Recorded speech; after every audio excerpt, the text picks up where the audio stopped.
Hey, real quick. You want to know what the difference between Democrats and Republicans is? Democrats would feed 100 people for fear that one of them might starve. Republicans will let 100 people starve for fear that one of them might not deserve food.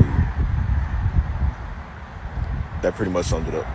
So that video was sent to me, and the guy speaking, his name is Bernard Taylor. I'm not sure who Bernard Taylor is, but I have to say that I'm very disappointed to see grown men speaking this way on social media. And I think it's very indicative of the modern culture that we live in, which is a very weak culture where grown men believe that for every problem, there's a government solution. And of course, that is encompassed in his believing that Democrats are better than Republicans when it comes to feeding people. Now, when it comes to the question of Democrat versus Republican, really the debate that's being had is who should be in charge of the government, who should be in charge of deciding what to do with tax dollars, who should be in charge of these things. Now, that's a fine debate to have if you're talking about things such as national security and trade and so on. But if you're talking about people being fed, the fact is a government solution shouldn't have any place at all near the equation because that is a problem that should be resolved at the individual level, at the familial level, at the peer-to-peer level, not what the government is or isn't doing. And again, what it comes down to is the way that men think in the modern era, in the modern age, where personal responsibility has gone out the window. Again, when you look at our culture and how it's been trending for quite some time, I would argue for over 100 years, that is giving way to a kind of Marxist or socialist form or frame of government, where you are putting more and more money into the so-called safety net, the so-called social safety net, where you are de-incentivizing work and offshoring work. The more that we kind of trend in that direction, you see a decline in productivity as far as men are concerned. That's a huge problem for me. And then, of course, you have men on social media now talking about, well, the Democrats are better because they want to feed 100 people. Again, it's a very big problem for me. Now,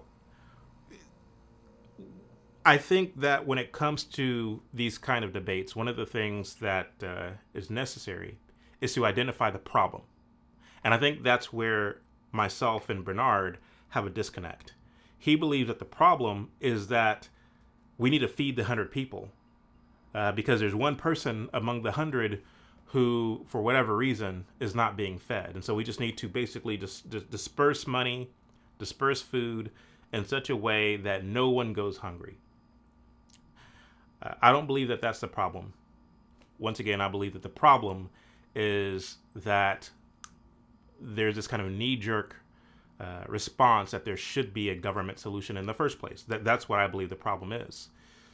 Now, let me talk a little bit about why I think that what he says is the Democrat solution is a wrong direction to go for a civilized society. It's the wrong way to go because to the extent that the government decides to engage in this kind of wealth redistribution or food stamps or whatever the case may be, to the extent that that happens, rather than the values of the 99 being adopted by the one, the values of the one gets adopted by the 99.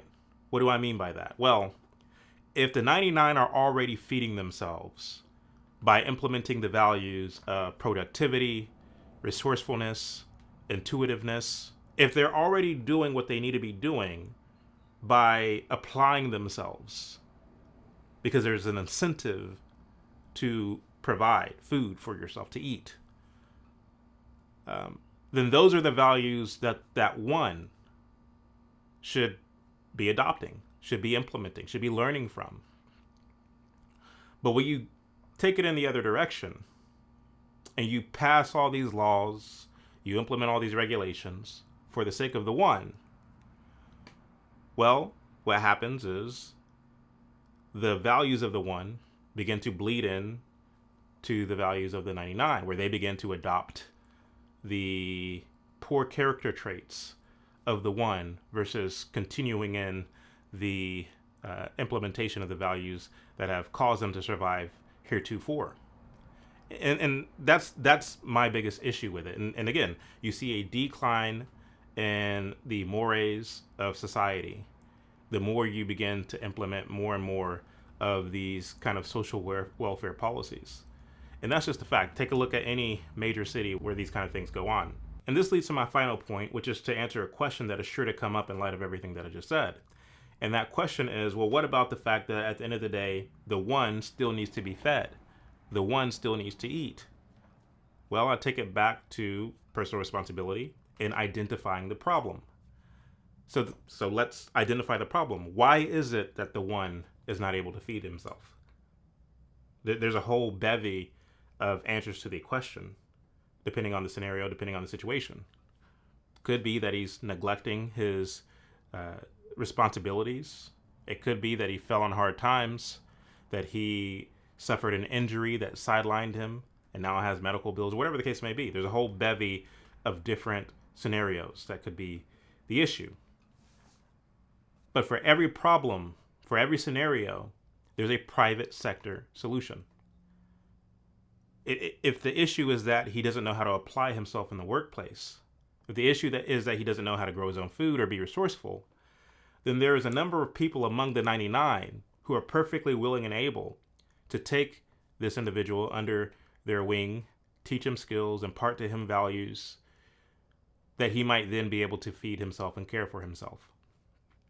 It's already exists in the private sector, and it's existed long in the private sector before the implementation of these social welfare policies.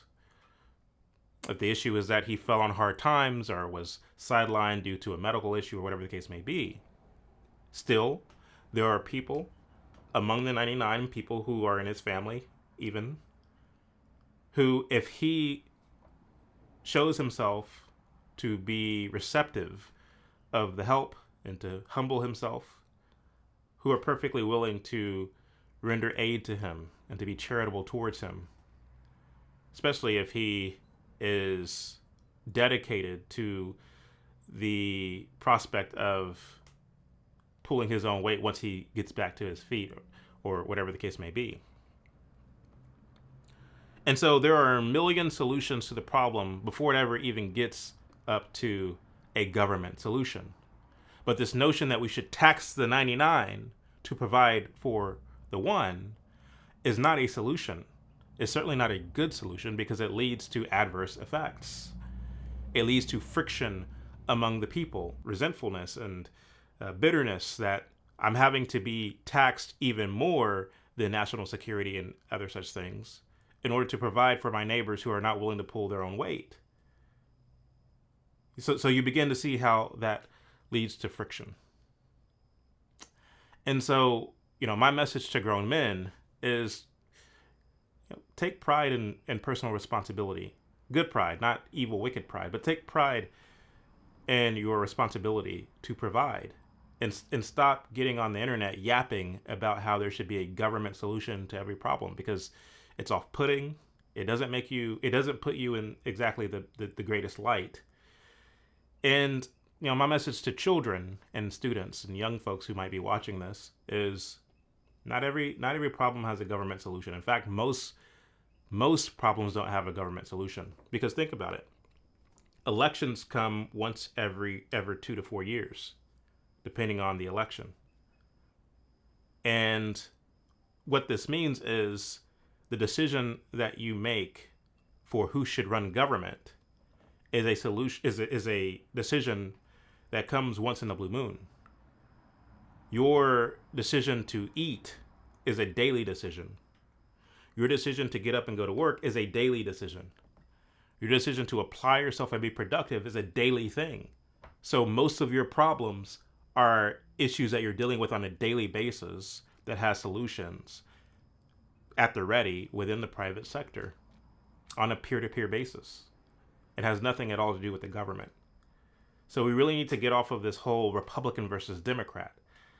It's important to study the issues and to be aware of what's going on. And I think it's even more important to understand what is the constitutional role of the government.